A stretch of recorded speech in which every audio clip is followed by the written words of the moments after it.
welcome to Knicks Buzz special event, 90s or Never Part 1.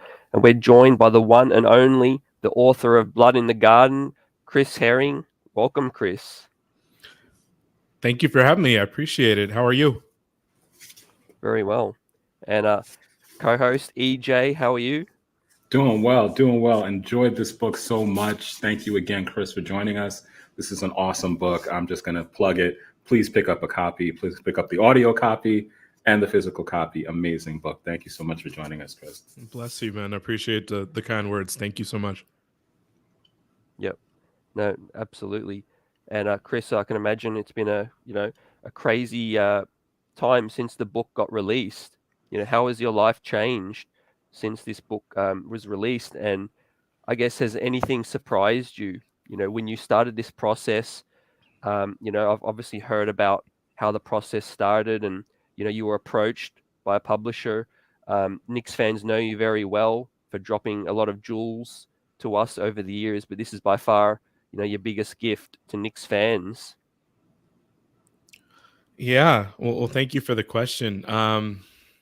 Yeah, I mean, I think even before the book was out, I was just starting to get a sense of how things might change a little bit for me. Zach Lowe, in my opinion, the best basketball writer in America, I won't say begged, but more or less asked a lot if he could, get an early copy of the book. He wanted to read it. He normally uses summers to read books that have come out during the year. And he's kind enough to kind of plug them and invite people on his podcast to talk about the books.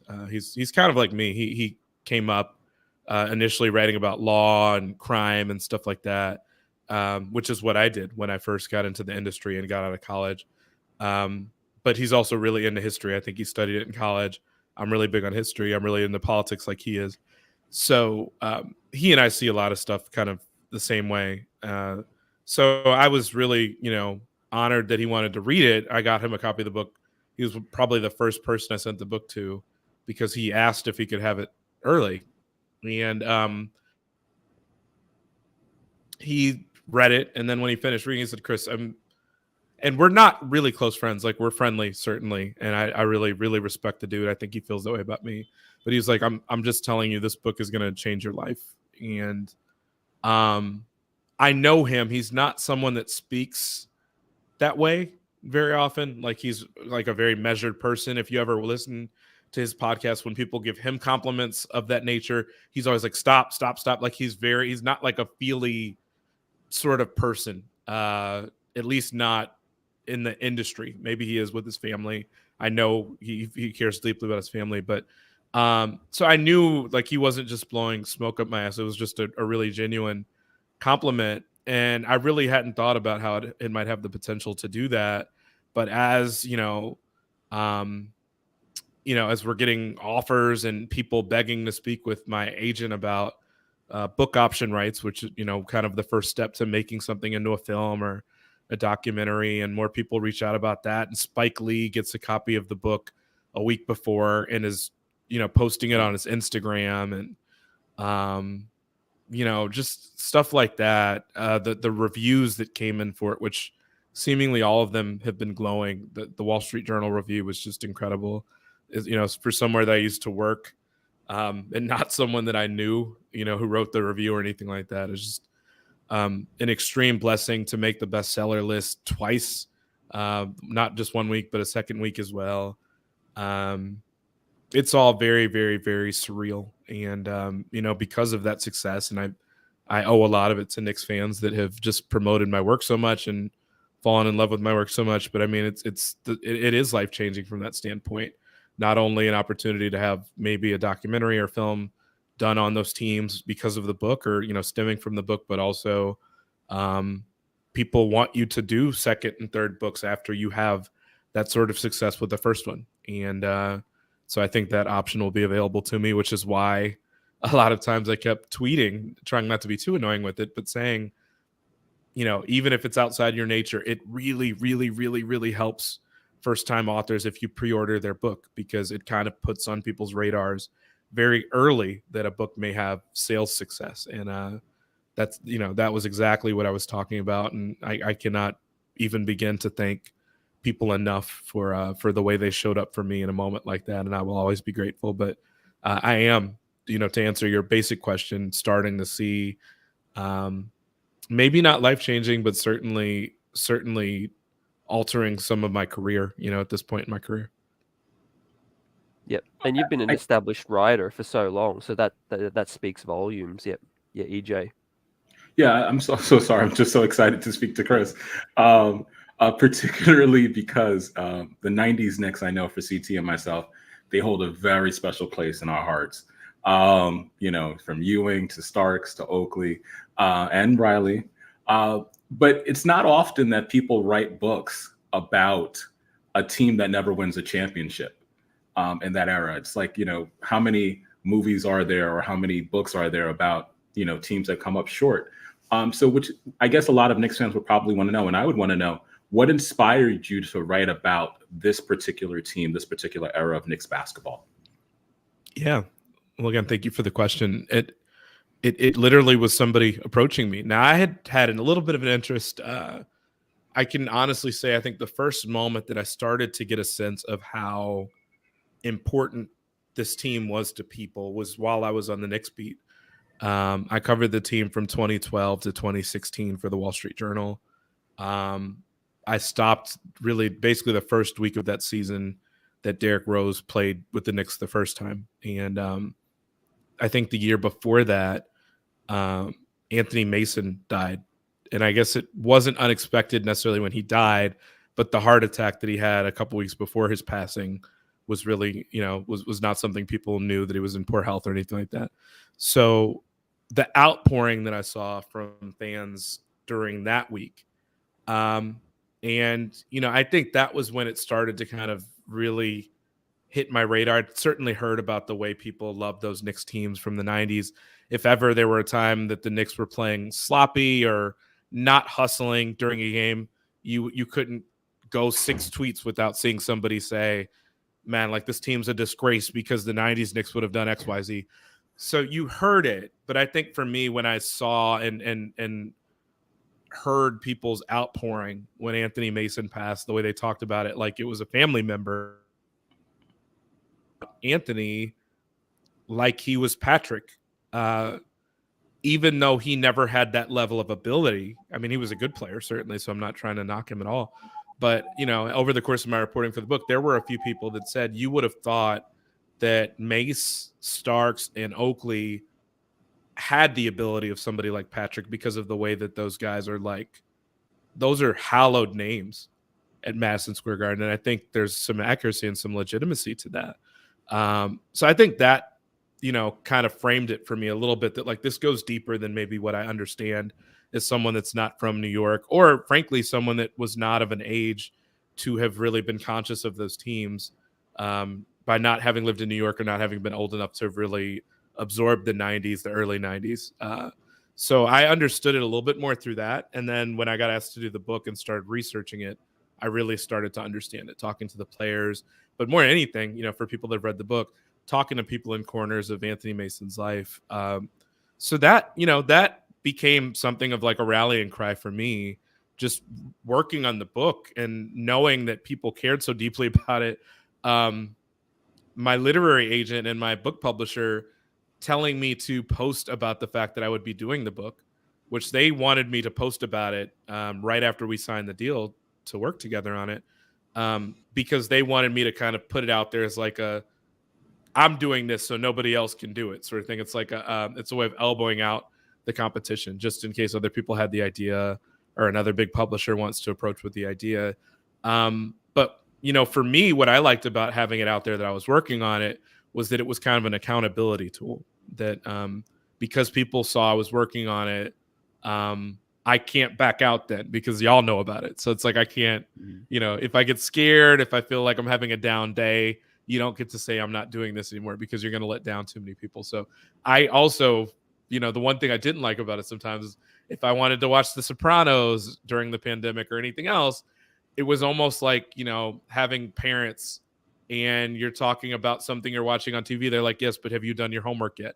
Like that was the way that I felt like fans started to handle me having any enjoyment, or like Ben Simmons going to the free throw line and missing, but then posting about a movie. They're like, why are you watching a movie? Have you worked on your free throws yet? Sort of thing. Like it gets to be a little bit much. It gets to be a little bit parochial and parental, but yeah, I mean, like I liked that level of accountability that people knew I was working on it because they care so deeply and they really want to read it, let alone during a pandemic where people can't really go out and do much. So it was something that I don't know that I was wholly passionate about when I started because I didn't know what it was. But over the course of reporting it out, I really got to understand it, and really feel honored to have been able to kind of chronicle that time in Knicks history, just because I know how meaningful it is to people your age, and to people, frankly, even to people that are younger that want to understand it but haven't really had an opportunity to. Yeah, and look, just talking about how this all started for me, Chris. Living in Australia, born in the '80s, and growing up with this team. That's what lured me into this, because the way they played with the passion, the physicality, it was an identity for me. When the TV popped on and the players were running up and down at the Garden, that stood out to me, as a 7-8 year old boy, and that's why this team is so loved by everybody, because it's an identity, and a lot of successful teams have an identity. The Bad Boy Pistons, for say example, just something that they can hang their hat on each and every day. And you mentioned, your previous, your work with the Wall Street Journal covering the Knicks. When I found out you were writing this book, and I think a lot of fans think the same, that, familiar with your work, we knew we were getting somebody who was going to pour in all the fine details, and leave no stone unturned throughout this process as well. And I think that's definitely been the case with that. But yeah, in terms of the identity, for me, it was the defense, it was the physicality. And obviously times have changed, Chris. You've documented, that this team, was contributed towards the rules changing and everything like that. Do you think a team, that was defense first could win in this era today? Sure. No, I think it's possible. I do think there's something to be said for the fact that more often than not, when you look at the statistics and everything else, and I writer, I stepped back from that for this book. But normally speaking, there are normally a number of metrics that you can look at and kind of get a pretty firm sense of, is this team a contender or not? And generally speaking, you can look at offensive and defensive rating, or offensive and defensive efficiency, to look at how many points per 100 possessions you score and how many you give up. And generally speaking, you need to be either in, or if not in, then around the top 10 in those two categories to really be a contender. If you look at Phoenix, I think they're in the top 3 on both sides, in both categories. Maybe, if not top 3, then maybe top 5, top 6. Milwaukee was in that range last year. You look at those Warriors teams that won championships, they were, especially the first couple, they were always at the top of the league in defense. So that was kind of something that was a little bit off with the Knicks. Obviously, the game has changed a lot now since then. You had a lot of teams that couldn't really score much back then, but the Knicks did not, and I go through this in the book, the Knicks did not really have a very, very balanced offense. They did not have a very good offense. They had Patrick, and then there was just kind of everybody else. Starks every now and then would have a really great game, but he also, as we saw, or as fans saw during those years, could also have really, really horrendous games too. So I think that was kind of what was lacking. And even when we talk about the Pistons, who obviously did win 2 championships, I think have a different place in history because they kind of originated the really rock'em sock'em robot style of defense that that the Knicks were going to borrow from. The Pistons had more offense than those Knicks teams did. First of all, you had multiple Hall of Famers on those teams. But you also had guys off the bench that could score really well. I mean, you literally had a guy off the bench called Microwave. So that was something that I think, the Knicks, And I think even Riley recognized that. And I think it's part of why he was so committed to having them play defense the way the Pistons did. They really did not have much offense to speak of outside of Patrick. And I think it certainly hurt them. Certainly hurt them in the 94 finals when Patrick really wasn't that great against Olajuwon. And I think it kind of necessitated that Starks was going to have to step into a number one role for that series, kind of through necessity. But I think it's also part of the reason where it's hard to blame Starks fully for that, because when someone has to take on a role like that, Starks would not have been a number one option on any team during that era. He shouldn't have been for the Knicks either, but the Knicks really didn't have many options outside of him and Patrick. And I think that was just kind of reality. Taking a look at your book, again, which is just such an awesome read, it's interesting how you break down each part of the book and an analysis into different players, a backstory into the players. But one of the through lines that seemed to really cement much of the book was really Pat Riley, a little bit more than Patrick Ewing even, which took me by surprise as a fan of the team. And were we supposed to read that way? Was that intentional? Was the focus largely on Riley, and why use that approach? Yeah. No, he was a central character in this book, hands down. And it was never a question in my mind. There are a few reasons for that. I can give you maybe four, at least three. One, he's first of all, and I don't think people realize this about the guy. You have three distinct fan bases that can all really claim the guy in one way or another. Sure, he didn't win in New York, but he started that era as far as the way he wanted them to play, literally from the first day of practice. And that kind of channeling the way they were going to play defense for 10 years and play basketball for 10 years. And, you have some people around the league that will tell you that was his greatest coaching job. That sure, he won 4 titles with the Lakers. Where else do you hear that someone goes somewhere, doesn't win, even though they've won everywhere else, but that was the best job that he'd ever done. But you have people that will say that because the Knicks were not the most talented team. Everybody knew it. They were not untalented. And I think you don't want to go so far in one direction that you label them as not having talent. They had talent. They had skill. It wasn't mostly on the offensive end, but they did have legitimate defensive skill.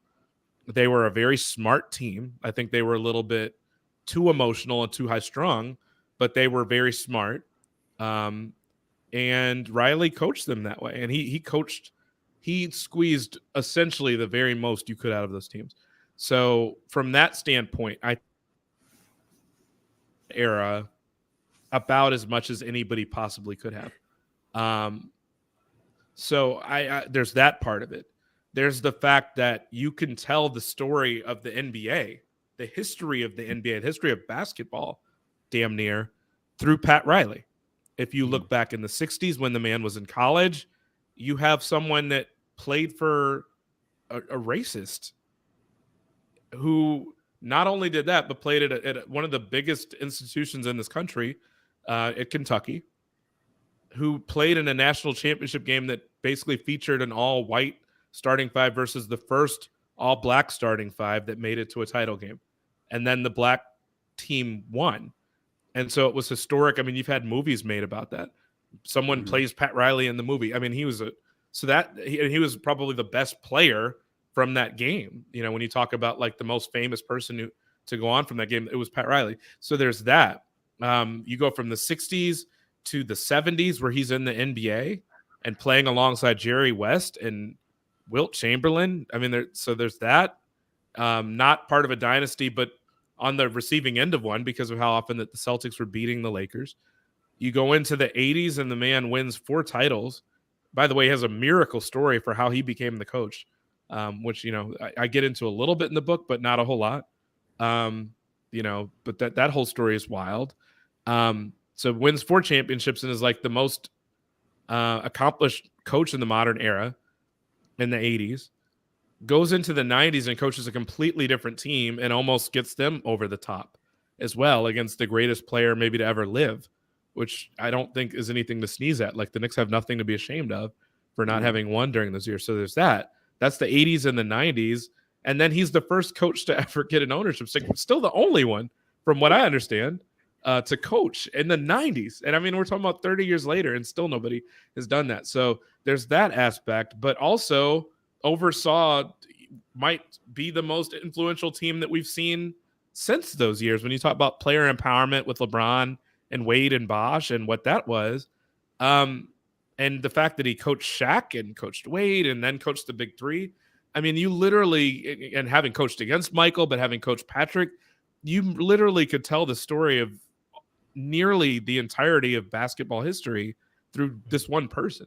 So to me, between that, not to even mention how much of a maniac the dude was, is however you want to phrase it, to me, it's not even close. Like, to me, he's the most interesting person. And normally when you read these books, the Jordan rules and everything else, you've got the player to focus it on. Patrick actually is very interesting, but I don't think he's not a person that enough people are curious about, as far as he didn't change the way we thought about this or change the way we thought about that. He was a very, very quiet person. I go into why he's private, why he's quiet, why he might be perceived to be shy or cold toward people or not wanting to be friendly or signing autographs. I get into all that. There's a reason for it, and it's a very justified reason. But I don't think you can anchor a whole book on the guy in a way that makes it compelling to everybody beyond Knicks fans. Knicks fans care, and other people care too. But if it's a question between who's more interesting, Riley or Ewing, it's Riley. If you're being just down the middle, it's Riley, for all the reasons I just said. Now, Ewing, you can tell a lot of basketball history through him as well, but it's Riley. And then if you're looking at which player is most interesting, I think it's Mason. So because of that, it's like, well, if you have to make a choice of who you're anchoring the book around, is it Ewing? No, for all the reasons I just told you. Is it Mason? No, because Mason is really interesting, but he also was not there the whole era. He was there for half the era. Riley was there for half the era too, but even the other half of the era, Riley was like a thorn in the Knicks side because of how he left, because his team was going to be the team that the Knicks had their new rivalry against, which was a really nasty rivalry. And still, I mean, and I have this detail in the book, the Knicks made a play to try to trade for Alonzo Mourning. Yes, they wanted him, but they also really, really didn't want Riley to have him, and they admit that on the record. So when you're talking about hating somebody that much, hating Pat Riley so much that you're going to try to trade John Starks and Anthony Mason or Charles Oakley and Charles Smith in a first-round draft pick for another center when you already have Patrick Ewing, like, that's levels of hatred that are unusual. And Pat Riley was still dictating and kind of influencing the way this team thought, even when he wasn't in New York anymore. So to me, it wasn't even a question that he was the centerpiece of the book, let alone that, Van Gundy was a protege of his. I think you had to make the book about him. I mentioned that he also was the catalyst for everything changing. I think the weirdest thing about the way I did this book, and I'll try to keep this short because I've been long-winded with the answer, but Ewing was in his seventh year by the time the book starts, when Riley comes in, enters the scene. So when you're trying to write about the way I tried to write the book was I wanted everybody to be in a state of transition where their life is changing, or their situation is changing. Ewing was just being coached by another coach. He'd been coached by 6 guys already, or whatever it was, in the 6 years he'd been there. So he had already been an established star. He'd made the All-Star team 5 times, who was already the one of the highest paid guys in the league. So his situation wasn't changing. Riley's was, and because Riley's was, the organization's was. And so to me, you had to start the story with him. And I think you could tell a whole lot of it, and even into the future, about why Riley's been so successful and why the other, the Knicks have not been. That's still a more compelling story to me than Ewing, who we know he was a great player. And I'd make a point to tell you about his personal life, but I just think Riley was a lot more dynamic a character to tell the story through. And hopefully it worked for the course of the book. Yep. Yeah, no, it did. Absolutely. And secondly, you mentioned the other characters as well, Charles Oakley, Anthony Mason. Yeah, just how volatile was Anthony Mason, and were those 2 players the players that the people who you interviewed were the easiest to get, to open up about? You said Mason, and who was the other person? I'm sorry. And Oakley. A little bit, yeah, a little bit. I think Mason was not. I would not say that Mason was the easiest to get people to open up about. In some cases, yes. The players, I think, were actually very, very protective of Mace because he's passed away. And I went in saying, even at the very beginning, I had a book editor who, because I had not written before, basically said, look, we're gonna let's try to get on like a plan here where do you think it's feasible, realistic for you to try to send me a chapter every month or so? And I was like, yeah. I knew the answer was no, but you're not supposed to say no when you start taking over a book. Because the other thing to keep in mind here, you're reporting. I'm a reporter. So you're interviewing 200 some people. Okay, you have to talk to them and figure out what your story is and what you're actually saying and what to ask other people about. You're also interviewing for that purpose, not just to get information on Anthony Mason, but you want to be able to get that information about Anthony Mason and be able to ask other people more detailed, pointed questions about Anthony Mason. So just because you do an interview doesn't mean you can then write something up on it right away. It's a big collection of stuff. I think when all was said and done, I had about 650 hours worth of interviews to sift through from the 200 some people I'd spoken to. So, but anyway, with all that, the guys that were on the Knicks were not super eager to talk about Mace. Like if I had a question about him, sure, they might respond, but they're also, they also know that he's passed away. And in some cases, some of those guys have spoken up about him in the media, or just people in, hip hop culture have spoken up about him as a guy that, oh, he did this, or, oh, he was involved with that. And you've had other guys like Oakley, like Starks, basically say, I'm not going to get into that when they're asked by reporters because they don't want to disrespect his legacy. The man still has a family, he's got kids. So I've found actually the players to be somewhat protective of his legacy. Now, I was still able to get plenty of information on him by talking to other people, but also by, I think, showing enough of a balance when I approached those people that I was genuinely interested in everything. I wasn't just trying to write about the stuff that made him to be notorious or made him look bad. I wanted to understand the things that really made him shine as a friend, as a father, as a teammate. And I think I did enough to convince those people that, and some of them were telling me, I've been approached before to talk about Anthony for a story here or there. And I would never say yes because you can't capture who the dude was through a story that's going to be 1,000 words, 1,500 words. Like, it probably does have to be in book form to really get across how complicated the guy was. And he was very complicated. There was some ugly stuff to him and his character. There were some really beautiful things to his character. And I got from people that read the chapter was that they didn't know how to feel about him when they got done reading it, because I didn't know how to feel about him when I got done writing it. So I don't feel like the Knicks teammates opened up with me about him a whole lot. There was a lot about Oakley.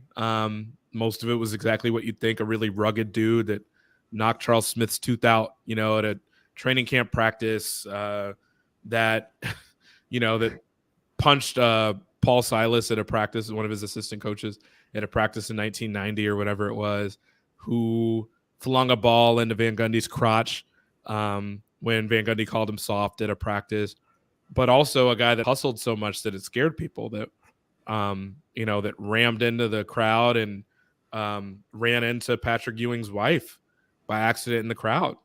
And, and she had to go be checked out by a trainer in the back just because, 270-pound man, whatever Charles Oakley was, 240 pounds, rumbled into the crowd and fell on her in the second or third row. Also a guy that was trying to save a ball, desperately trying to save a ball from going out of bounds in practice. And again, kind of flung it just into an assistant coach's crotch, which, sounds funny, but then the assistant coach is like doubled over in pain. He had to go see a urologist because a couple days later, the pain was still really, really horrible. And in doing that, the urologist actually checked the guy out and said, I know you're in pain, but it's actually a blessing that you're here because you've got what looks like might be a cancerous growth down there.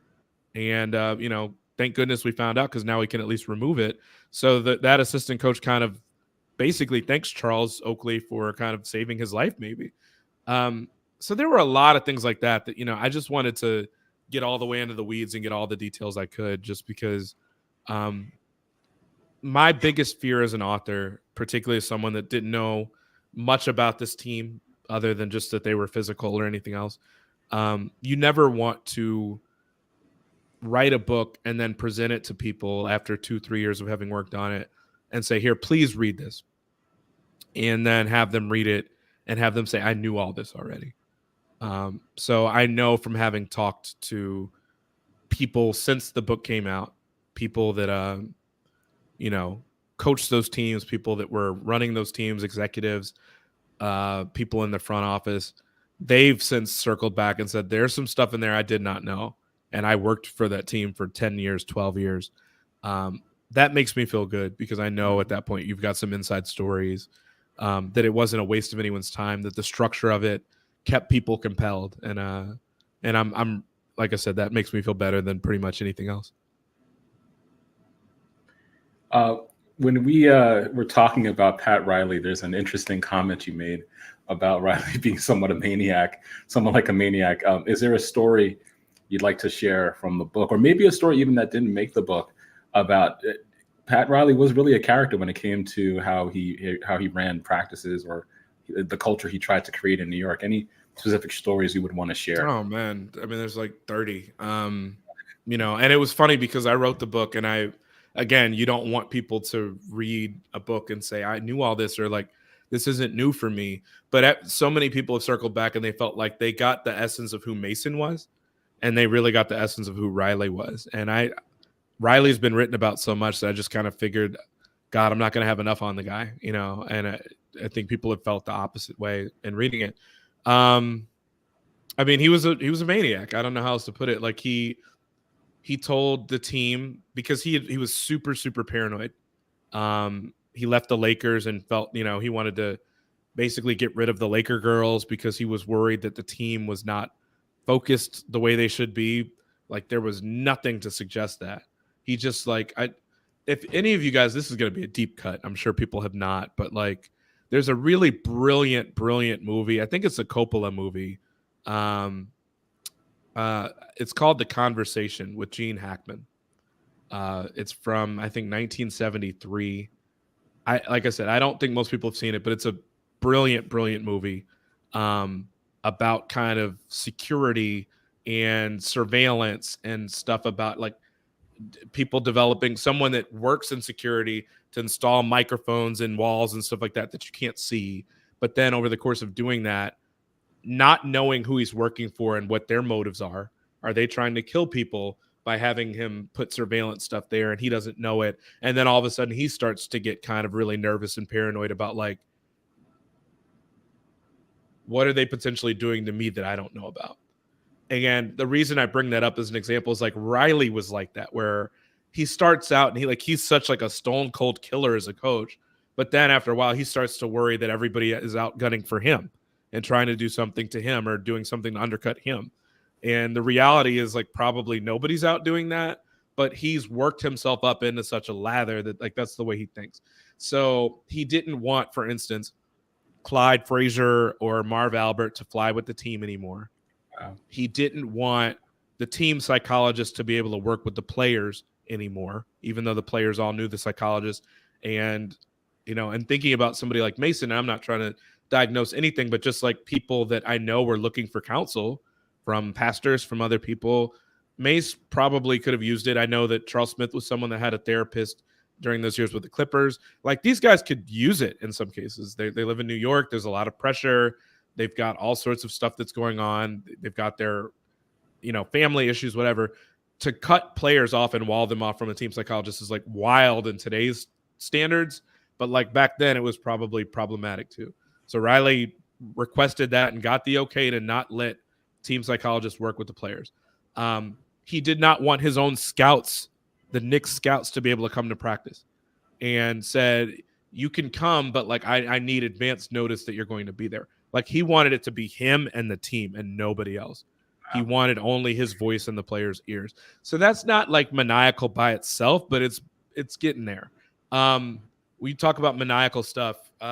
So he had fired somebody that worked for the basketball ops staff in 1991 when he took the job. It had been someone that a lot of the players liked, but I think it was someone that maybe had a run-in with someone he worked with previously, or something like that, where he got like a bad report about the person through a different channel. I'm not sure how. But anyway, he lets go of the person. Again, this is Pat Riley, who's won 4 championships, so the Knicks are saying, do what you need to do. Like, we trust you. It's an honor for us to have you here. So they're letting him call the shots, basically. Riley fires this person, and the players feel a certain way about it because they're thinking, like, we like this guy. So Riley knows that some of the players are frustrated by it. And finally, one day at practice, he just says, I know some of you guys are angry about it. Let's just get it all out on the table. You might as well just say it. I know it. You know it.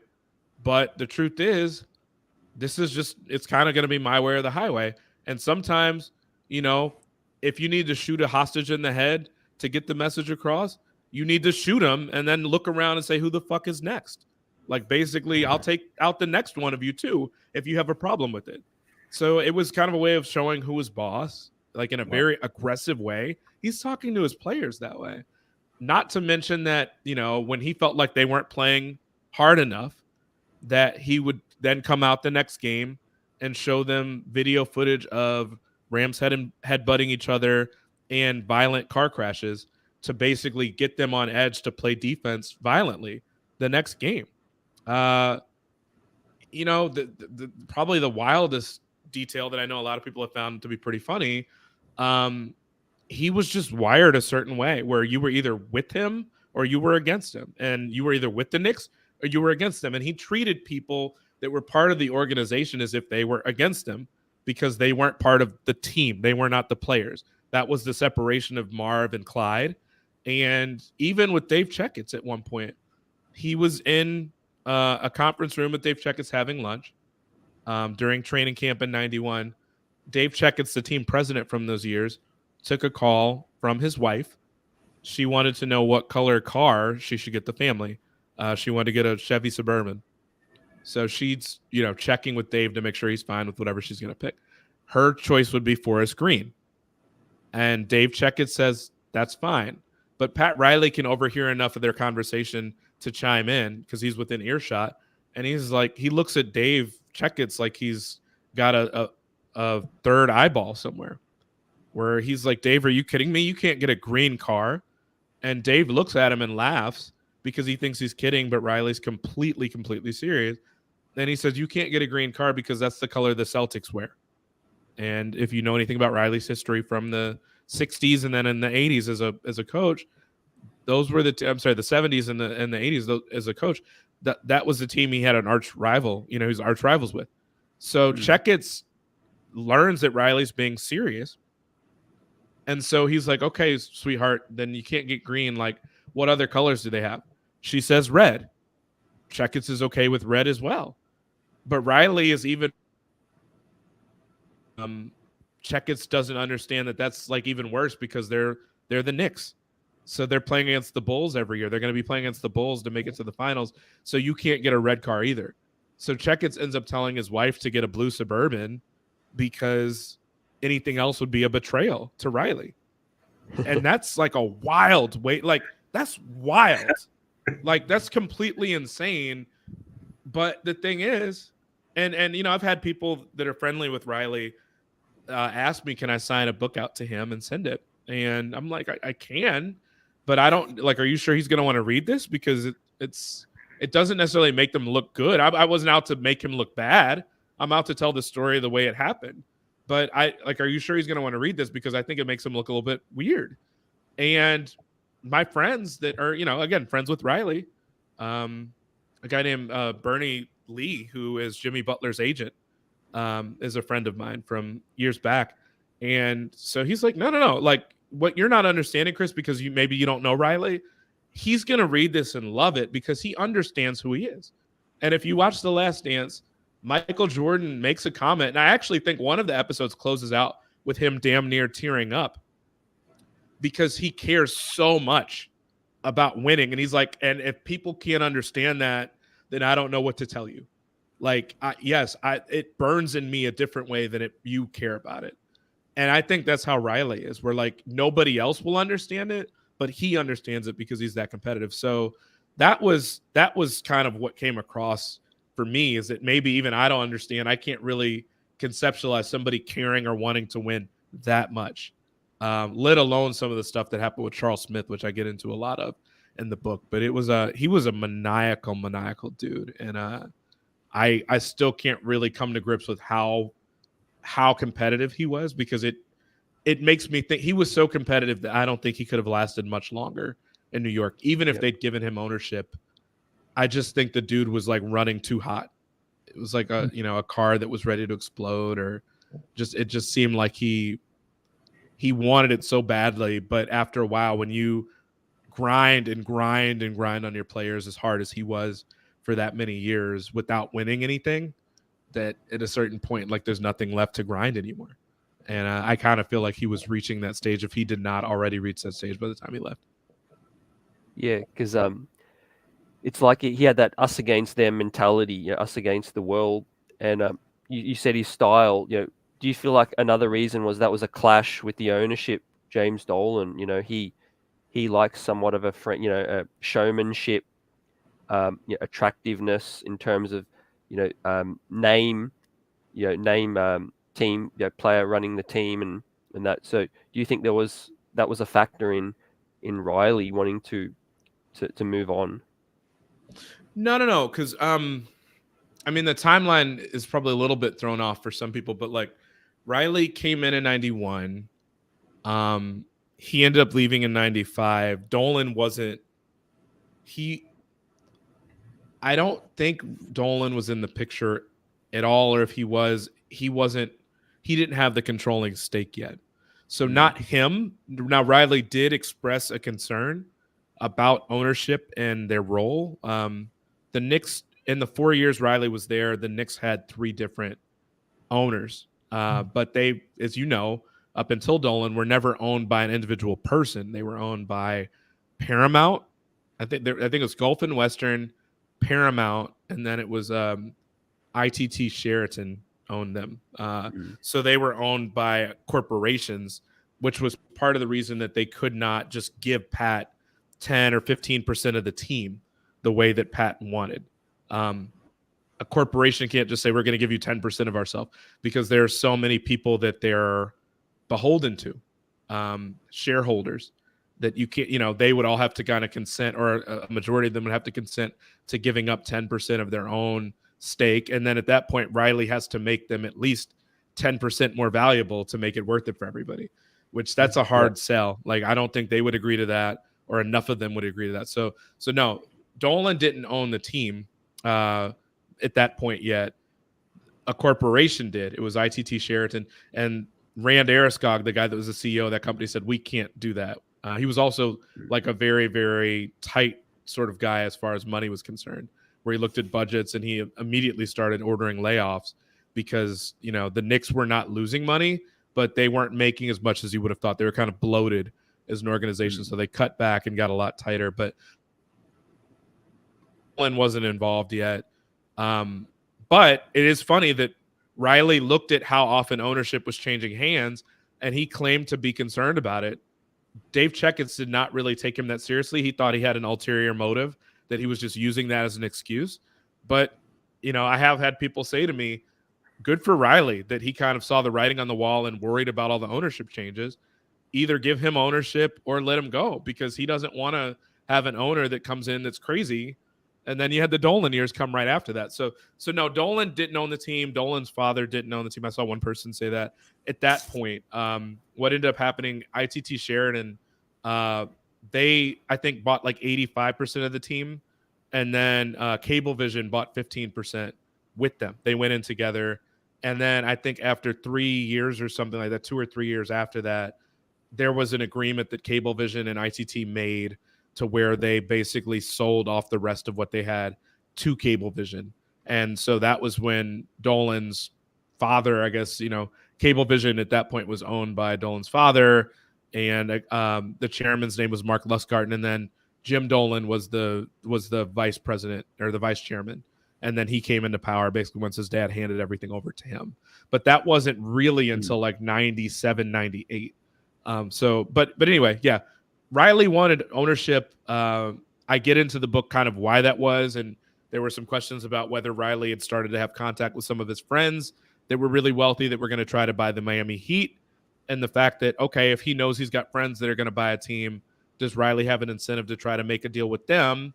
And even if he doesn't leave for Miami, he at least gets them to offer him something so that he can go to the Knicks and say, I really want you to give me this, this, this, and this. And then if the Knicks don't give you that, you can go back to your friends in Miami. So there was some of that. I get into that in detail in the book. But the biggest difference in all this that I tell everyone is that Miami eventually had an owner that could just give up a percentage of his team and hand it to Pat Riley. And the Knicks were not in a situation where they could just freely do that. It was not that simple. Wow, I have so many questions. I guess it's interesting. I guess I'll make this a two-parter. It's interesting that Riley leaves the Knicks and he gets a lot more power with the Heat organization. And in many ways, and you talk about this in the book, he coaches a team that is very similar to the Knicks. Did you find that interesting? Did you find that ironic? Especially because he had reached a point with the organization. He's like, I can't win with this team. But then he kind of helps to massage and create a team that's very similar to the Knicks. What were your thoughts about that when you... I think Riley was someone who, in my opinion, looked at situations. The best way I can put it, Riley basically would take like used cars and try to figure out how to get them running the best he could. The Knicks were already kind of an established thing, not a winning established thing, but like an established thing. The Pistons had an established style during the late 80s. It worked. It stopped working when the Pistons got too old, but the style still worked. So either maybe not a used car, but like when you find a model car that you really like, you just keep buying the same thing instead of getting a new brand because you really trust the style. So Riley looked at what the Pistons were doing and said, that works. It's just that they're a little bit too old to carry it out. So then the Knicks utilized it. The Knicks were starting to get older, and I don't think there's any way around that. You have to look at that. So some people felt like Riley quit on the team. Ewing was older. Ewing was already like 29 or 30 when when Pat Riley came in to coach the team. Remember he played 4 years of college and then had played a 6-year career before Riley ever got there. So of course he's a little bit older. His knees were already wearing down. So I don't doubt that Riley, again, that maybe Riley looked at it and just said, there may not be a path here. I think the whole thing shifts potentially if they win in 94. Because again, the messaging gets harder to get through to your players if you keep saying, just work a little bit harder, practice a little bit harder, run a little bit harder. You can only say that for so many years. And at that point, they tried 4 years with Riley. The third year was heartbreakingly close that they probably should have won.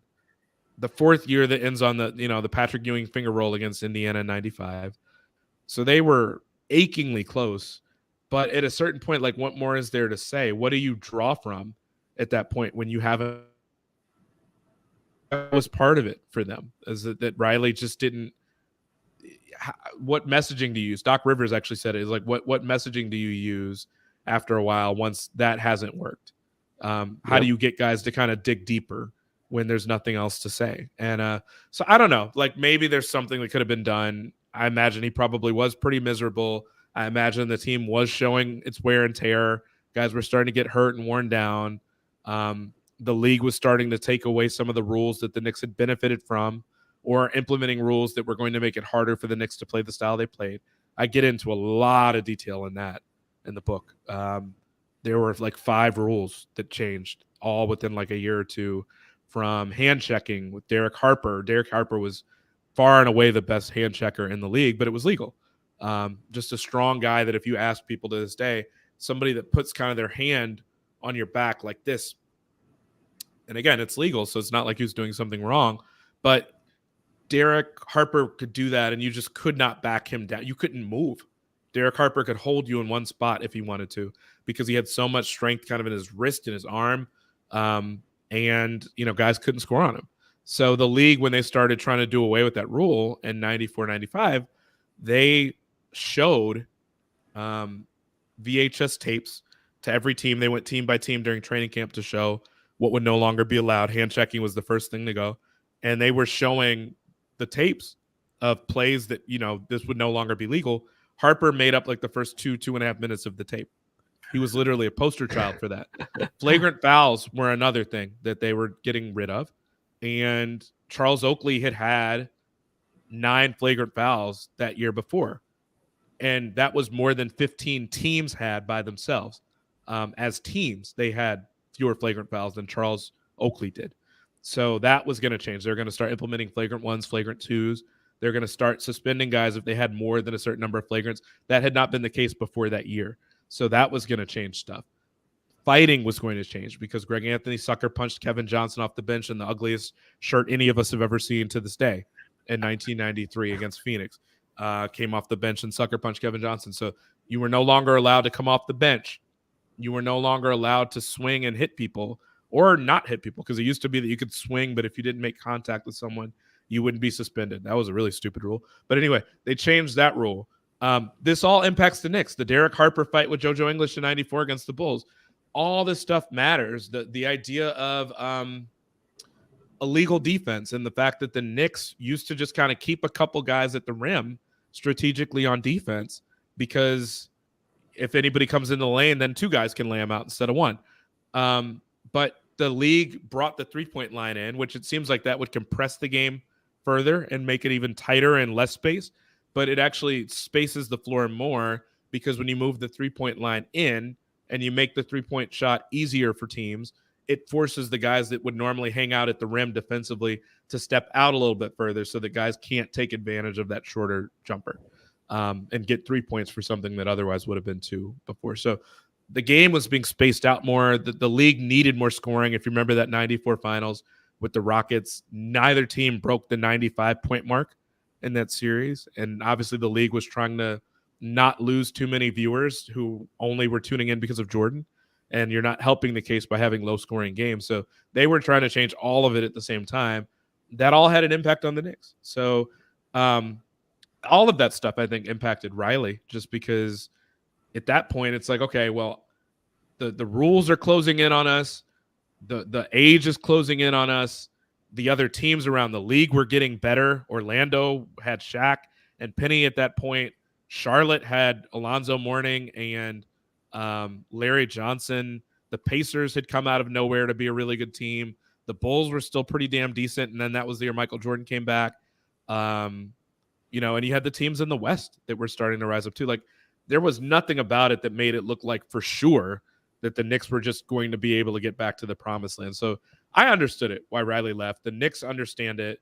Ewing himself during that time said, hell, I would have left for that money too. Why wouldn't you? If you could start your own thing. And when we talk about the idea that he had a team very similar to the Heat, again, Riley saw styles that could work, and he looked at what the Knicks had done, and he said, if we could run this back the same way the Knicks did with the Pistons and their strategy, if I could run this back with a younger group, with guys that kind of are the same way, get a Ewing type and Alonzo Mourning, who's younger and maybe stronger and less injury prone, and, do that and have a guy that is probably even better than John. Why wouldn't you do that? And so, yeah, Riley absolutely took the game plan and just kind of made it work with that team. And they had a ton of success. There was regular season success, but they had a ton of success. And it, you talk about teams that should have won more than they did as far as the playoffs are concerned. The Heat should have won more. They were a very, very good regular season team, but the Knicks got in their way. And I think it was part of the reason they were so competitive is because they were basically the same team. Yep. Yeah, definitely. And you mentioned Riley's competitiveness, but he had a plan. Chris, like you said, he was thinking steps ahead, and I think the Knicks have only in recent times really had, in my opinion, two real basketball men in Riley and Donnie Walsh.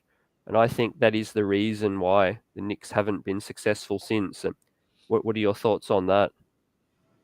I don't think you're wrong. I mean, certainly those guys know what they're doing. The idea of Donnie Walsh not staying on, I think hindered the Knicks. Like, I think he knew what he was doing. I think they had some success while he was there. And I think that was telling that everywhere he'd gone, he'd done well. My thing is, for instance, like I've been asked a lot in the last 2-3 weeks, why, like, do I think Dolan is the problem? And obviously, like, he's not helpful. He has not been helpful on the whole. I think every fan is excited about the fact that he's willing to spend. Of course, like, no one would take that from him. I do think he's been destructive in a lot of ways. Where I won't go completely in on Dolan, though, is the idea that, like, for instance, when I covered the team from 2012 to 2016, the first year I was there, everybody expected the Knicks to be horrible. They'd lost Jeremy Lin, and they went really old and got Jason Kidd and Rasheed Wallace and Kurt Thomas and Marcus Camby and Pablo Prigioni, and they got rid of Tony Douglas and Lynn and all these other young guys. So the expectations were not very high. And then they turn around and they win 54 games, and they're a 2 seed. And to me, what I thought was so fascinating about that is that all the stuff that I had heard about coming into covering the team, like, oh, Dolan's so horrible, he's terrible, blah, blah, blah, blah, blah. Okay, I didn't hear a peep about that man as the team won 54 games. Which doesn't mean that, like, lightning can't strike in a crazy sort of way and you win despite someone. Maybe you are. But the truth is, like, Carmelo Anthony played at like a close to MVP level for a year and a half, 2 years. And the team was a lot better than expected for a while, at least for that 1 year. And I think they were playing like an ideal sort of style where they're playing 4 and 5 out a lot of the time. And, it was not even a style Mike Woodson was comfortable with, but they were benefiting from it. They're kind of ahead of their time as far as the three-point shooting was concerned. But my main point in all this, nobody sought to give Dolan credit during that. And I'm not saying you have to, but is the guy like a horrible owner or not? If he's so horrible that they lose solely because of him, then there shouldn't be like these winning seasons every now and then, or stretches where you feel good about what the team is doing. It's either bad all the time, or, like, I don't think Dolan was getting any more or less involved during that time. He's still there. My point in saying that is that I think the bigger issue is that they haven't had a superstar since Patrick Ewing. You can draw a very clear line from the time that Ewing left, or even slightly before that, where, like, Ewing was starting to decline, that they basically have been in that conversation never since then. They were in that conversation all the time with him. And the closest thing they've had since Ewing is Carmelo. And they had like a time here or there where they looked competitive. And that was basically it. But okay, like, Cleveland's had a horrible owner, but they had LeBron James to insulate them from that. Look at the Suns. Like, Robert Sarver's under investigation now, but they have Chris Paul, and, like, Devin Booker's a very, very good player. Don't get me wrong, but Devin Booker wasn't an all-star like 2-3 years ago. So they add Chris Paul into that mix. They get the other stuff right. James Jones has done a great job. Monty Williams, who, by the way, started his career with the Knicks, is a fantastic coach. I'm not taking anything away from any of them. I don't want to, because they're really good at what they do, Devin Booker included. But my point is, if you can win with an owner like that, and you can win with Dan Gilbert in Cleveland, that speaks to having insulation from an owner and his instincts and being able to win in spite of how bad your owner is. The Knicks have not had someone that was that good, quite frankly. And you add in other stuff. I see this note here: bad draft picks, contracts, all that stuff too. I'm not, and that is like on Dolan for maybe not. It is like, you could have bad management and bad ownership and still win. Again, like, maybe it takes having LeBron to do it, but to me, that's what superstardom is that no matter how ugly the stuff is around you, that you can still keep your team afloat in the midst of that. With a bad roster, with the bad coach, with a bad GM, certainly with a bad owner who you would hope is kind of leaving people alone to do their jobs anyway. But like I said, I'm willing to blame Dolan for most of it. If you read the book, you certainly see that in there, where I paint a very clear picture of exactly when and where stuff starts going wrong and what emboldens Dolan to act the way he acts. But I'm not willing to blame him for all of it, because the Knicks, it's kind of crazy. They haven't won a lottery since then. They've only had 2 top 5 picks since Patrick Ewing in 1985. So I think there's a lot of that to it, where like, if they'd fallen into a superstar, maybe they would have ruined him. I don't know. Maybe your argument is that LeBron or somebody else would have signed with the Knicks if not for Dolan. If that's your argument, then maybe you can blame it all on him. But I would say most of it, the vast majority of it is his fault. But they could have been good in spite of him if they had like a superstar talent. They just haven't had one. I just got to also just seize this moment to thank you for the book as well. As the pandemic started, we were all locked down, and we had to, fight to find some sports to watch. And thank God for the Last Dance. But the book really seemed to be more of a completion. And I know that the idea for the book definitely started separately from it, but it seemed to be a completion of some of the ideas that were left out of the Last Dance. For example, the rivalry between the Bulls and the Knicks. In the Last Dance, it seemed almost as if like the documentary ignored that rivalry, but you really went in depth with that rivalry. Can you just talk about that a little bit? Sure. No, it's really funny you say that. Like my my book publisher is like, man, it would have been really nice to have been done with the book and had a pre-sale link for it while the Last Dance was happening. I was like, yeah, it would have been, because I had so much material on those series. I'm sitting here looking at Chicago traffic out my window right now. I grew up here. I grew up I won't say watching Michael Jordan, but like the tail end of his career was something that was part of my childhood. So I saw that. And yeah, I mean, I would have to go back and look at how much time they devoted to those series. It might have been 6 or 7 minutes. Like, and I'm not trying to be funny. Like, it might have been 6 or 7 minutes. That might be more than what it was, actually. Like, it was, I remember them focusing a little bit on his 55-point game. And the sneakers he wore the last time he played at the Garden. I certainly remember the Charles Smith play, which was this much. Because, like, think about it, from the Bulls' perspective, the Charles Smith play is the way that Knicks fans would remember the Hugh Hollins, Hubert Davis call. Because it didn't go against you, you're not thinking about it all the time. Like, you think about it, but you're like, oh, yeah, we won that. Bulls fans, like, still rue the day that happened the same way that Knicks fans do with Charles Smith. So, in a Bulls documentary and a Jordan-focused documentary, I get that not being a big part of it. But even with that expectation, I was a little bit stunned that they didn't spend more time on it. Somebody mentioned in the chat earlier that the Knicks took them to 7 games. They were the only team during that title run that Michael had to take Michael to 7 games until the Pacers in like 96 or something. Mm-hmm. Like it was like another 5-6 years before a team would take a champion era Michael Jordan to 7 games. And the Knicks did it in the first year Riley was there, which is, in a year where the Knicks were not expected to do a damn thing. So that was telling. They went up 2-0 the year after that, and had a golden opportunity to take the Bulls out in that year. So, yeah, I mean, this was something that I thought was really ripe to be talked about more, not to mention that the teams really, really did dislike each other. The fans disliked each other. I mean, I have a detail in there in the book that, certainly EJ, I'm sure, probably enjoyed, but a detail where Phil Jackson is with the Bulls.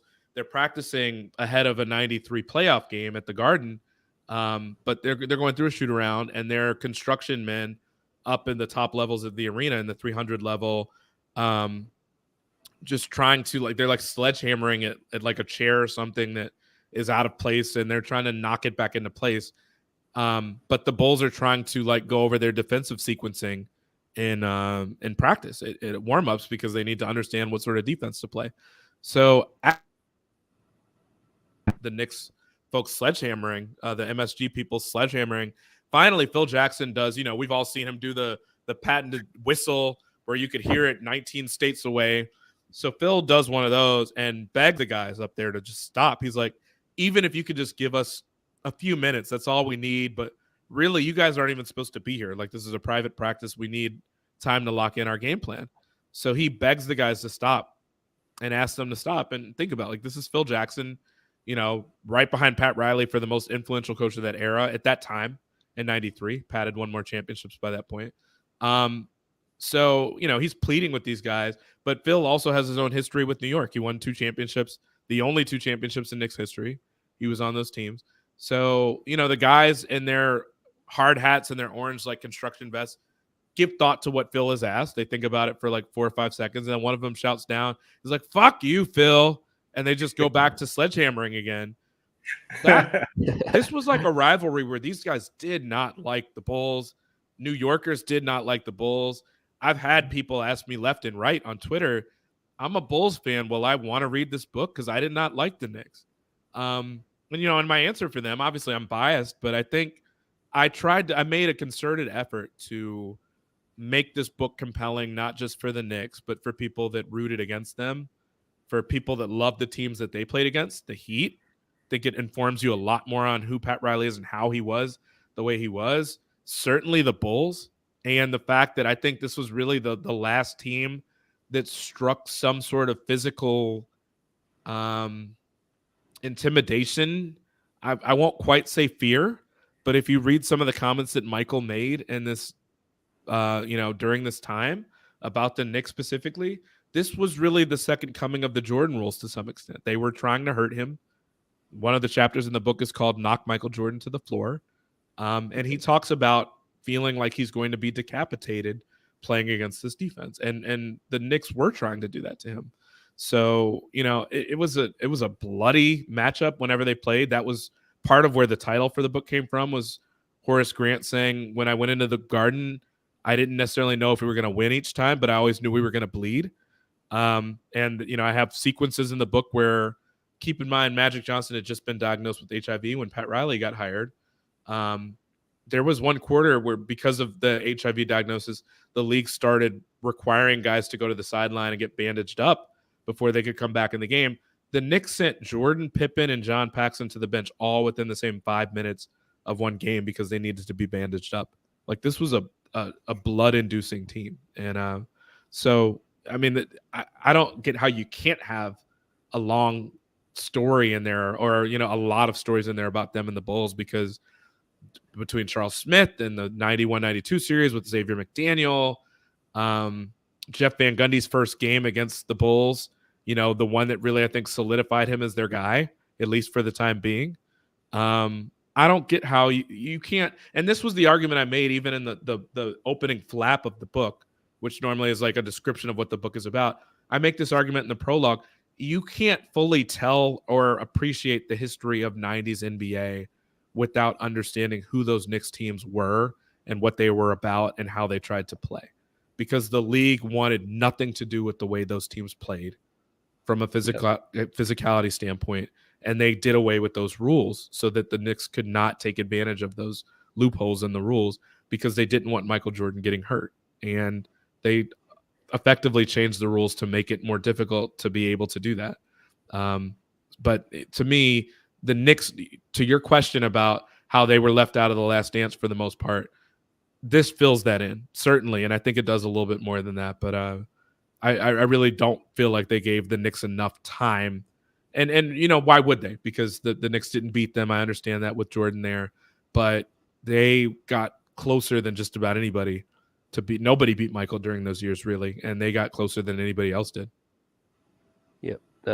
Fascinating. We could talk about it forever. Us fans. We can talk longer, by the way. If you want to take a little bit longer, I know I said an hour. I think we're probably at that stage now, but I'm long-winded as hell. So if you have more questions, if you don't, that's completely fine too. But I don't want to cut you off. Oh, I appreciate that. My next question, Chris, was based off the success of this, it's opened a lot of doors, like you said. Is there anything that you can talk about that's coming up? Any ideas to follow up? Future books, or I think I heard you mention a documentary might be something you might explore. Right. No. I'll go ahead and mention some of it here. A book that's lined up. I can't quite get into exactly what that is now, but I do have something that I'm trying to work on, and literally kind of hearing offers on now as far as proposals and stuff like that I've put out to different publishers. So hopefully within the next couple of weeks, I can kind of lock in on that and maybe announce what it is. Not Knicks related, so I shouldn't tease it that way. But what I will say is that the documentary, I do think that's going to happen. I don't even think it's going to be like a one time. I think it'll be a docu-series.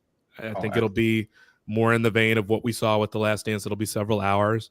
I won't give away too much from it, but I do think we'll have that hopefully in the next couple of years, which, like I said, when I went into this, I didn't necessarily imagine that. That was, it would have been a pie in the sky sort of dream, but there were a lot of people really interested in doing something with this, and it opened a lot of doors, and I think that we will see something. If not, then it means something terribly wrong has happened, but I think we're going to see something on the scale of The Last Dance at some point. I really do. Yeah, you could make 30 series if Jeremy Lin sort of period had a documentary. This could have EJ series upon series. Yeah, absolutely. I mean, you can probably take some of the video of me and my brother fighting over the Knicks Bulls series because he was a huge Michael Jordan fan, and there I was with my Patrick Ewing jersey, praying and hoping that we would win. But again, my compliments with regards to the book. I just am going to ask one quick question. And you spent some time talking about the media and how the media somewhat felt overwhelming in the 90s. And I definitely remember that growing up in New York. I definitely remember Mike and the Mad Dog and WFAN radio and that pressure. And there's been a recent conversation about the role of the media and modern NBA players, and how perhaps to a certain extent that's turned off certain players from playing in the New York market. What are your thoughts about that in terms of like perhaps players avoiding perhaps playing in New York because of the New York media? Yeah, I'm never sure. I mean, I always think they're probably more compelling to ask that question from, just because they, obviously if they feel that way, it only takes one guy to feel that way for it to be valid on some level. I have certainly seen a lot more stuff lately. I mean, I think there's a lot to be said right now about players, and I think we've been on this path for a while now where I feel like I'm about to become like a get off my lawn sort of person. I'm only 35, so I'm not old enough to be that way. But like, one of the things that the media has always felt is that when you give voice to something like the Players Tribune, where the players get to edit stuff exactly the way they want, and they tell their story through their own framing, and it's not through the eyes of like a reporter, so to speak, it's going to have their spin on it. They come up playing AAU, and so they kind of have, where people say, oh, they're not being coached, or they're not being this, they're not being that, or guys being coddled, which I don't necessarily think it's being coddled, but I do think there's something to be said for the fact that with their own social media and with their own stuff, and with the idea of Adam Silver recently saying that maybe we start to hold reporters out of the locker room because reporters are just using that opportunity. He didn't say using the opportunity. He's like, we don't need reporters just kind of looking at the players get dressed, or whatever he said a couple weeks ago. The reporters were super offended by, because I don't think many or any of us are watching these guys get dressed. We're waiting for an opportunity to ask them questions, so that we can ask them questions one-on-one, or sometimes in a group setting, but hopefully one-on-one. But anyway, I say all that to say this. These guys want as much distance as possible, I think, certainly from criticism as it relates to reporters. I don't even think it's reporters. They would like that distance from fans as it relates to social media. I do think that there's a push-pull for these guys, because they, on the one hand, they need their social media to promote themselves, but they don't want the criticism, but they also want the praise and the highlights and everything else. So it's weird from that standpoint, but I think everything's always been amplified in New York. I think even going back to somebody like Patrick Ewing, who was booed every now and then, who was really wounded by the talk radio, which talk radio was kind of the closest thing we had to Twitter during the late 90s. Again, I was a kid at that time, so I wasn't a frequent user of it. I didn't know anything about it. But when you talk about Patrick wanting out, part of what he wanted was, he felt like the callers that would call into the different radio shows. To call into a radio show in the first place, you have to have a pretty vocal opinion, probably. And so I think you're getting some of the loudest people to call into those shows anyway because they want to be heard. So I think Patrick might have mistaken kind of the way most New Yorkers felt about him because you were hearing the ones that were on the radio and stuff like that. So I'm not sure. Is New York more brutal? New York has a lot more amplification because there's so many newspapers. A couple of those newspapers are tabloids that, if it bleeds, it leads. So you're going to have kind of the slants that some of those stories are going to take are going to be different. Even this week, if you guys are active on Twitter, you saw Julius Randle's wife going at a pretty popular podcaster, blogger, who I've only seen, say good things about the Knicks. Like he keeps it real, and I think he's honest, but I also think he doesn't make it personal about the players. So I see some of that. You see some of the stuff with Westbrook and what he's saying. And I think some of these people, like, to me, my own opinion, the idea of calling someone West Brick and then saying that's like a slight to your family, I don't view it that way. I just think it's like a nickname for someone that doesn't shoot well. Now, death threats, of course, like nobody thinks that should be okay or that's not crossing line. And of course it is. But I think that you have guys in this generation, and I probably would be like this too. Like, I just wrote a book. I have to see all the stuff that people are posting as far as reviews. And, and when they call out something about the book they didn't like I'm accountable to that. Maybe I don't want to be, but I can see the criticism too. So I'm just as guilty of it. I'm human. Russ is human. Randle and his wife are human. Charles Oakley's wife, Charles Oakley came out with a book 2 weeks ago, 2 weeks after my book came out. And she was kind of going at people that were criticizing Oakley, criticizing Ewing, so we're all human. Like, I get that. I think what it is that I think people on some level are struggling with how to handle the criticism, some of which is way over the top and some of which is like dangerous when we talk about death threats and stuff like that. But some of which is probably something that we've always seen, but these guys have been pretty insulated. They were really insulated during the bubble where there weren't fans at all. But it's difficult, and I think it's difficult for them to manage it in some cases. So New York might be a little bit worse. It also probably is a lot better when you're playing well than most cities where you feel that. I mean, look at the playoff run they had last year. They got a standing ovation coming off the court last year just for losing a series 4-1 where they got beaten pretty bad. But like the crowd, I think about that RJ dunk that they had during the series, and I've like very rarely heard arenas get that loud. So the bar is not that high for them. When they do overachieve and get over that bar, Knicks fans treat them like royalty. And I feel like they love them more than the Yankees or the Giants or the Jets because they're such a singular team in New York. Even with Brooklyn there, even with Kevin Durant and Kyrie Irving being in Brooklyn, like the love that people have for the Knicks is unmatched. So I think that's important too. Randle had everybody in the city backing him last year. But it is, I think everywhere, it is a little bit of like a what have you done for me lately sort of thing. And it's a team, as we've talked about this whole podcast, or this whole broadcast, you have to show effort all the time. And if you do, the fans will appreciate that. If you don't, the fans will let you know it. And I don't even think it's a Knicks thing. I think it's like a Philly thing. I think it's a Knicks thing. I think it's a Boston thing. I think it's a Northeastern sort of thing. I think the Northeastern markets are just a little bit more intense for whatever reason. But yeah, maybe it's more vicious in New York, but I'm not even sure if that's what it is. Yeah, I think, like you said, you touched on the identity. The Knicks fans can appreciate effort if you fall short, but you're giving your best.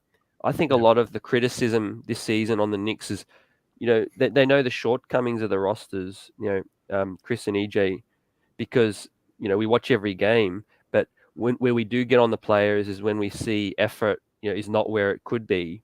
And I think, but certainly everything's out of bounds personally. But I think the beat writers on the Knicks, they always keep it real. They're sensible.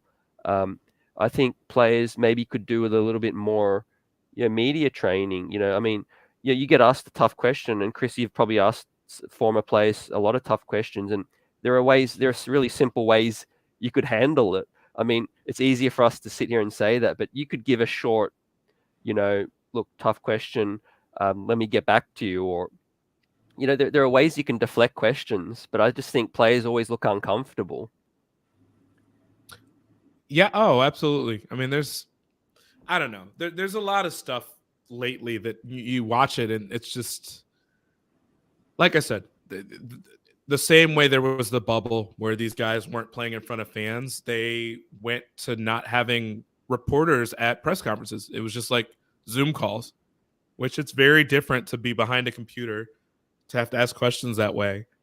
So there was a comfort from that too, and an insulation from that. And unless stuff is going to stay like that forever, it's just kind of part of what people sign up for.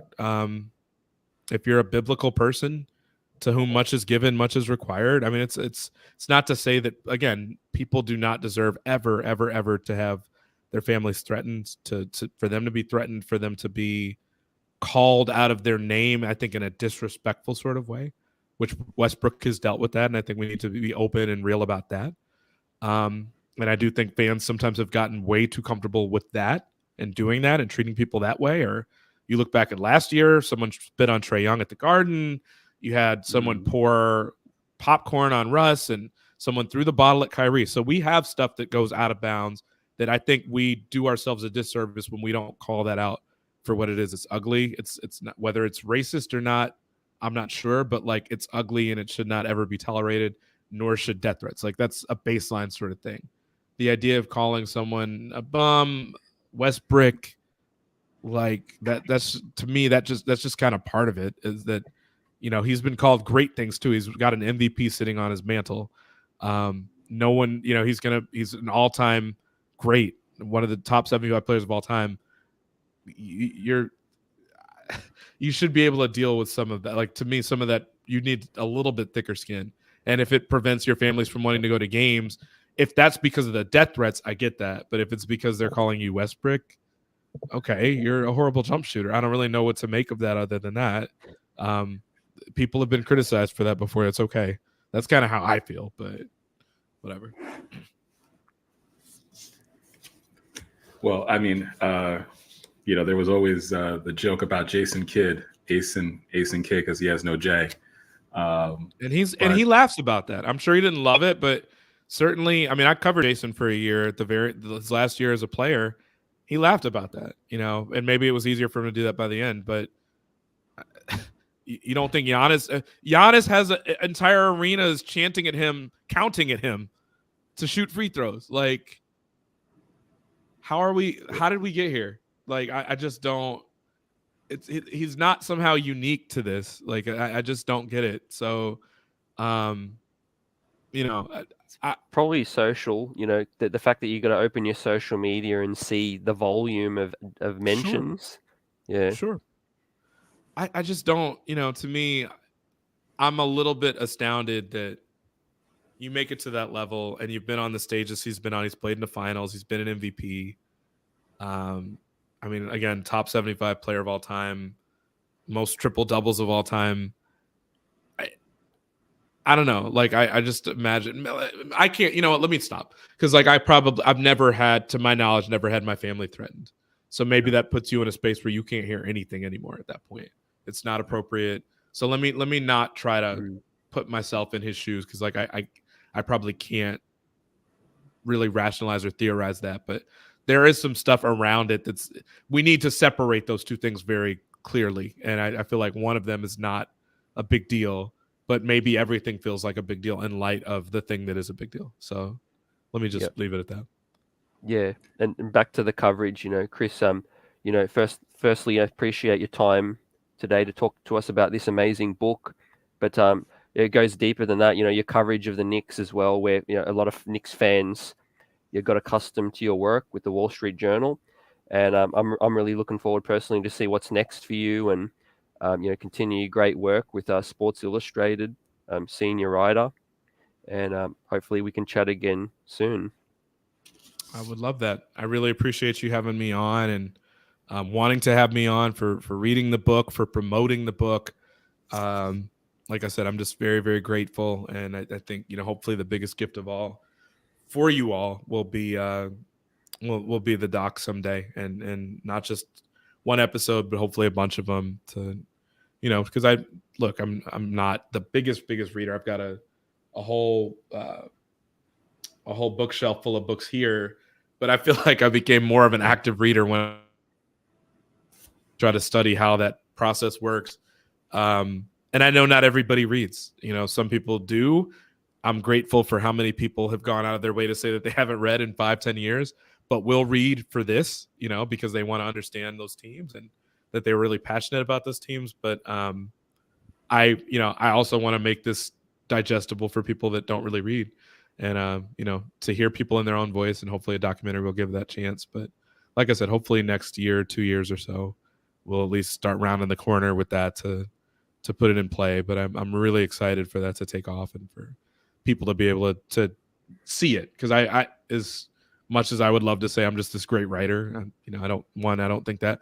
Two, you can't ever bring something like that to life. Like some of that you just have to see to understand how vicious it was, how violent it was, how physical it was. And so I can't wait for people to be able to see it. I can't wait to be able to see some of it, because that'll be one of the coolest things to me is one of the things The Last Dance had was all the footage that had never been seen. And granted, like Michael Jordan had some of his own footage that had just never been seen, but there's going to be a lot of footage that Knicks fans have never seen before either, because they didn't win during those years, so there's no need to really use all of it. And it's just literally been underground in New Jersey somewhere for 25 years that, hopefully we'll have access to that footage and be able to put together something really cool. Yep, amazing. And the chat, where you can get the book. It's obviously a hot seller.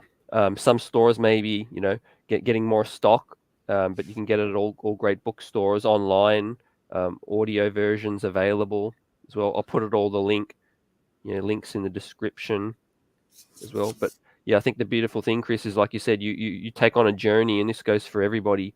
You just never know where it may lead, and you take a step, and it can open up a lot more doors.